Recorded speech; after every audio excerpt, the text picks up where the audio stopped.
Hello friends, welcome to my YouTube channel. ਅੱਜ ਦਾ ਸਾਡਾ ਟੌਪਿਕ ਹੈਗਾ ਸਰਕੂਲੇਟਰੀ ਸਿਸਟਮ, ਜਿਸ ਦੇ ਵਿੱਚ ਅਸੀਂ ਪੜ੍ਹਾਂਗੇ ਹਾਰਟ ਬਾਰੇ। Heart is a main organ of circulatory system. ਇਸ ਦੇ ਵਿੱਚ ਅਸੀਂ chamber of heart, valve of heart and structure of heart ਬਾਰੇ ਪੜ੍ਹਾਂਗੇ।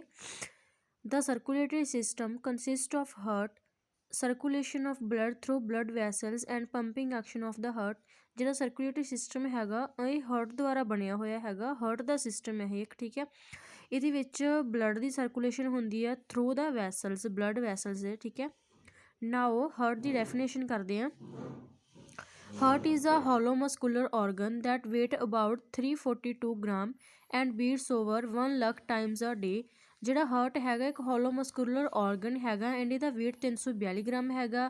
ਹਾਰਟ ਇੱਕ ਡੇ ਦੇ ਵਿੱਚ, ਇੱਕ ਦਿਨ ਵਿੱਚ 1 ਲੱਖ ਵਾਰ ਬੀਟ ਕਰਦਾ ਹੈਗਾ, ਠੀਕ ਹੈ। 1 ਲੱਖ ਟਾਈਮ ਬੀਟ ਕਰਦਾ ਹੈਗਾ ਡੇ ਦੇ ਵਿੱਚ। The heart is a stretched obliquely between the lungs in the ਮੀਡੀਆਸਟਮ।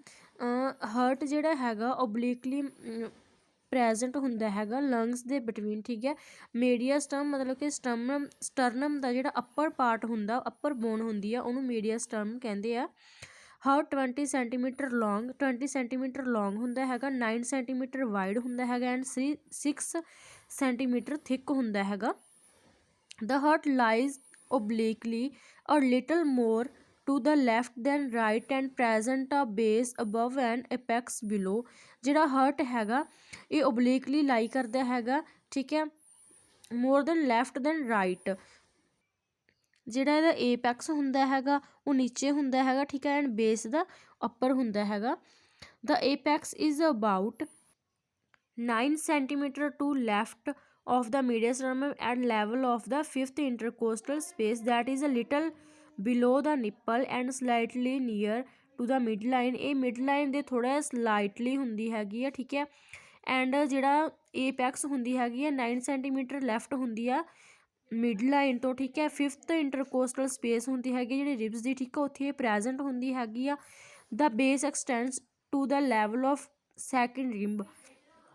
ਜਿਹੜਾ ਇਹਦਾ ਬੇਸ ਹੁੰਦਾ ਹੈਗਾ ਮਤਲਬ ਕਿ ਹਾਰਟ ਦਾ ਅੱਪਰ ਪਾਰਟ ਹੁੰਦਾ ਉਹ ਸੈਕਿੰਡ ਰਿਬ, ਜਿਹੜੀ ਸੈਕਿੰਡ ਰਿਬ ਹੁੰਦੀ ਆ ਆਪਣੀ, ਹੈ ਨਾ, ਬੋਨਸ ਦਾ ਸਟਰਕਚਰ ਕੀਤਾ ਹੋਇਆ ਆਪਾਂ, ਉਹਦੇ ਵਿੱਚ ਸੈਕਿੰਡ ਰਿਬ 'ਤੇ ਇਹਦਾ ਬੇਸ ਪ੍ਰੈਜੈਂਟ ਹੁੰਦਾ। ਨਾਓ ਸਟਰਕਚਰ ਆਫ ਹਾਰਟ ਮਤਲਬ ਕਿ ਹਾਰਟ ਦੀਆਂ ਕਿਹੜੀਆਂ ਕਿਹੜੀਆਂ ਵਾਲਸ ਹੁੰਦੀਆਂ ਹੈਗੀਆਂ, ਕਿਹੜੀਆਂ ਕਿਹੜੀਆਂ ਲੇਅਰਸ ਹੁੰਦੀਆਂ ਹੈਗੀਆਂ, ਜਿਹਨਾਂ ਨੂੰ ਅਸੀਂ ਲੇਅਰਸ ਬੋਲਦੇ ਹਾਂ।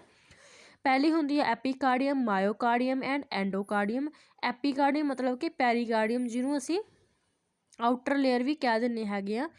ਨਾਓ ਐਪੀਕਾਰਡੀਅਮ, it is the outermost layer, it is the thin and transparent outer layer। ਜਿਹੜੀ ਐਪੀਕਾਰਡੀਅਮ ਹੁੰਦੀ ਹੈ ਇਹ ਆਊਟਰ ਲੇਅਰ ਹੁੰਦੀ ਹੈਗੀ ਹੈ, ਠੀਕ ਹੈ। ਜਿਵੇਂ ਕਿ ਅਸੀਂ ਪੈਰੀਟੋਨੀਅਲ ਕੈਵਿਟੀ ਕਹਿ ਦਿੰਦੇ ਹਾਂ, ਹੈ ਨਾ। ਪੈਰੀਕਾਰਡੀਅਮ ਤੋਂ ਯਾਦ ਰੱਖਣਾ ਹੈਗਾ, ਮਤਲਬ ਕਿਹੜੀ ਆਊਟਰ ਲੇਅਰ ਹੁੰਦੀ ਆ। ਜਿਹੜੀ ਐਪੀਕਾਰਡੀਅਮ ਹੁੰਦੀ ਆ ਹਾਰਟ ਦੀ ਬਾਹਰਲੀ ਲੇਅਰ ਹੁੰਦੀ ਹੈਗੀ ਹੈ, ਠੀਕ ਹੈ। It is divide into 2 layers ਦੇ ਵਿੱਚ ਡਿਵਾਈਡ ਹੁੰਦੀ ਹੈਗੀ ਆ। ਆਊਟਰ ਲੇਅਰ ਹੁੰਦੀ ਹੈਗੀ ਆ ਕਿ ਇੱਕ ਇਨਰ ਲੇਅਰ ਹੁੰਦੀ ਆ।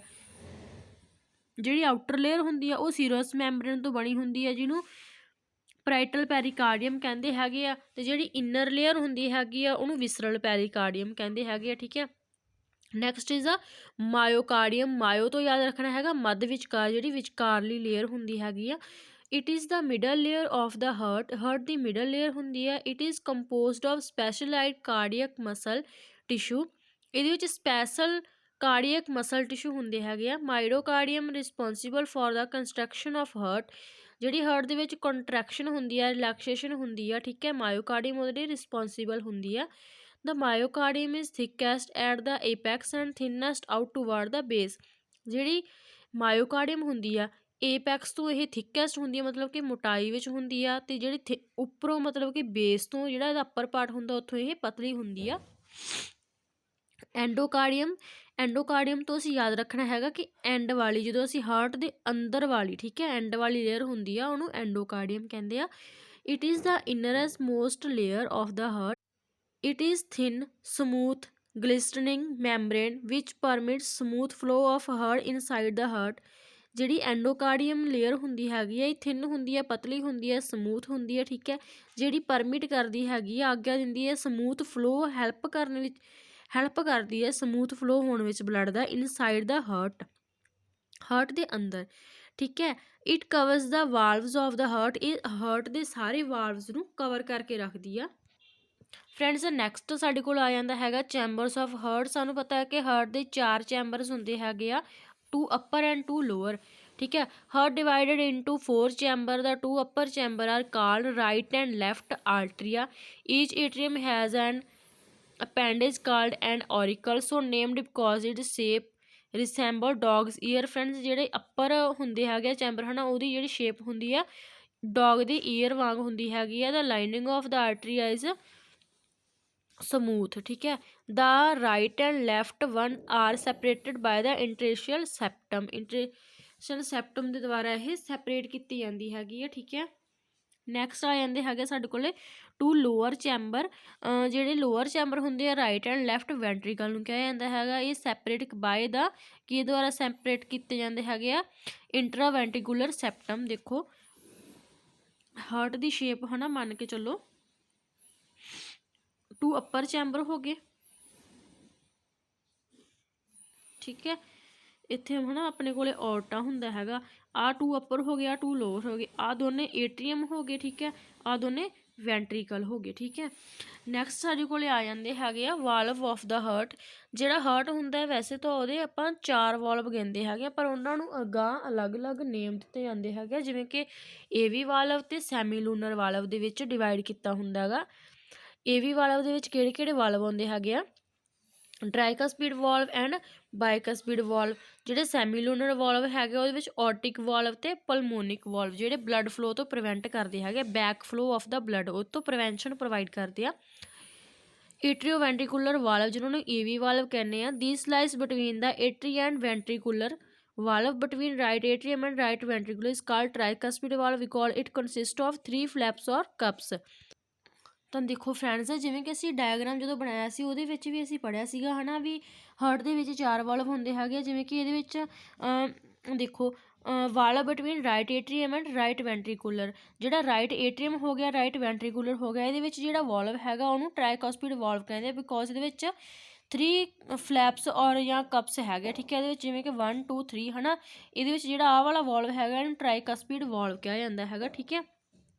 Next the valve between left atrium and left ventricular is called bicuspid ਜਾਂ ਮਿਟਰਲ ਵਾਲਵ ਕਿਹਾ ਜਾਂਦਾ ਹੈਗਾ। It has 2 ਕਪਸ।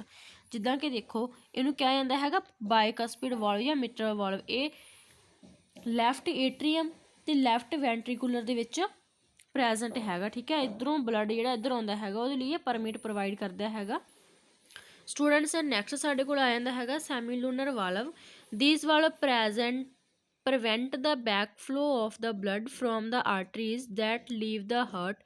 ਮਤਲਬ ਕਿ ਜਦੋਂ ਆਰਟਰੀਜ਼ ਬਲੱਡ ਹਾਰਟ ਨੂੰ ਲੀਵ ਕਰਦਾ ਹੈਗਾ, ਛੱਡਦਾ ਹੈਗਾ, ਆਰਟਰੀ ਦੇ ਵਿੱਚ ਚਲਾ ਜਾਂਦਾ, ਜਿਹੜਾ ਇਹ ਵਾਲਵ ਹੈਗਾ ਬੈਕ ਫਲੋ ਤੋਂ ਪ੍ਰੀਵੈਂਟ ਕਰਦਾ ਹੈਗਾ। ਪੁਲਮੋਨਰੀ ਸੈਮੀਲੂਨਰ ਵਾਲਵ ਲਾਈਜ਼ ਇਨ ਦਾ ਓਪਨਿੰਗ ਵੇਅਰ ਦਾ ਪੁਲਮੋਨਰੀ ਟਰੰਕ ਲੀਵਸ ਦਾ ਰਾਈਟ ਵੈਂਟਰੀਕਲ। ਠੀਕ ਹੈ। ਇਹ ਪੁਲਮੋਨਰੀ ਟਰੰਕ ਦੇ ਵਿੱਚ ਪ੍ਰੈਜ਼ੈਂਟ ਹੁੰਦਾ ਹੈਗਾ। ਦੇਖੋ ਤਾਂ ਦੇਖੋ ਆਹ ਹੈਗਾ ਪੁਲਮੋਨਿਕ ਵਾਲਵ। ਠੀਕ ਹੈ। ਆਹ ਹੈਗਾ ਓਟਿਕ ਵਾਲਵ। ਜਦੋਂ ਇੱਧਰੋਂ ਬਲੱਡ ਓਟਾਂ ਨੂੰ ਜਾਂਦਾ ਹੈਗਾ ਉਦੋਂ ਇਹ ਵੀ ਬਲੱਡ ਬੈਕ ਫਲੋ ਨਾ ਹੋ ਜੇ ਹੈ ਨਾ, ਤਾਂ ਉੱਥੋਂ ਇਹ ਪ੍ਰੀਵੈਂਟ ਕਰਦਾ ਹੈਗਾ, ਤਾਂ ਹੁੰਦਾ ਹੈਗਾ ਪੁਲਮੋਨਿਕ ਵਾਲਵ। ਜਦੋਂ ਬਲੱਡ ਇੱਧਰੋਂ ਪੁਲਮੋਨਿਕ ਆਰਟਰੀ ਨੂੰ ਜਾਂਦਾ ਹੈਗਾ, ਲੰਗਸ ਤੱਕ ਜਾਂਦਾ ਹੈਗਾ, ਤਾਂ ਉਦੋਂ ਇਹ ਪ੍ਰੈਜ਼ੈਂਟ ਹੁੰਦਾ ਹੈਗਾ ਇੱਥੇ। ਠੀਕ ਹੈ।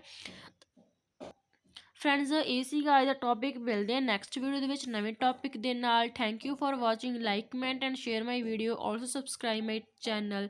Thank you for watching. Thank you.